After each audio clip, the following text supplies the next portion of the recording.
بسم اللہ الرحمن الرحیم۔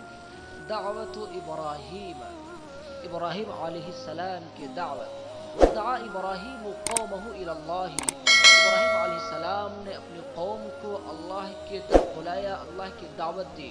ومنعہم من عبادت الاصنام، اور ان کو بتوں کی عبادت سے روکا، منع کیا۔ قال ابراہیم لقومہ، ابراہیم علیہ السلام نے اپنی قوم سے کہا، ما تعبدون، ما کیا معنی کیا ہوتا ہے، کس کا ہوتا ہے؟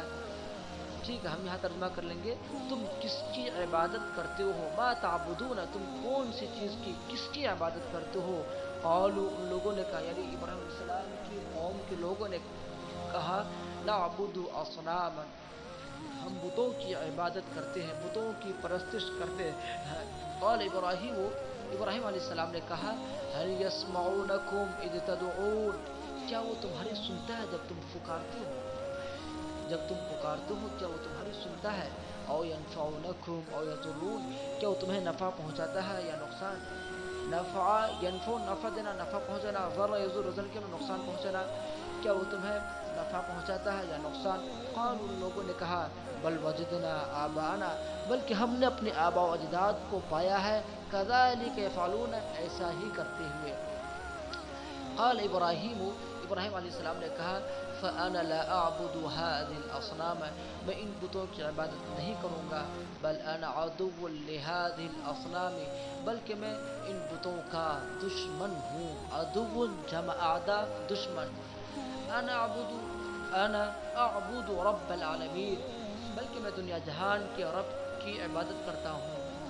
الذي خلقنی فهو يهدين، وہ رب جس نے مجھے پیدا کیا اور مجھے ہدایت دیتا ہے۔ والذی هو یطعمنی ویسقین، جو مجھے کھلاتا ہے اور پلاتا ہے۔ وَإِذَا مَرِضْتُ فَهُوَ يَشْفِينِ، اور جب میں بیمار پڑ جاتا ہوں تو وہ مجھے شفا دیتا ہے۔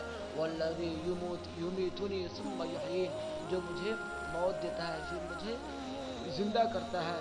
وَإِنَّ الْأَصْنَامَ لَا تَخْلُقُ وَلَا تَهْدِي، اور بت نہ ہی کچھ پیدا کرتا ہے اور نہ ہی ہدایت دیتا ہے۔ وَإِنَّهَا لَا تُطْعِمُ أَحَدًا وَلَا تَسْقِي، اور بت نہ ہی کسی کو کھلاتا ہے اور نہ پلاتا ہے۔ وَإِذَا مَرِضَ أَحَدٌ، اور جب کوئی بیمار پڑ جاتا ہے تو فَهِيَ لَا تَشْفِي، تو وہ شفا نہیں دیتا ہے۔ وَإِنَّهَا لَا تُمِيتُ أَحَدًا وَلَا تُحْيِي، اور یقیناً وہ نہ کسی کو موت دیتا ہے اور نہ کسی کو زندہ کرتا ہے۔ امات یمیت، اماتتن کے معنی موت دینا، احیا یحیی احیاء کے معنی زندہ کرنا۔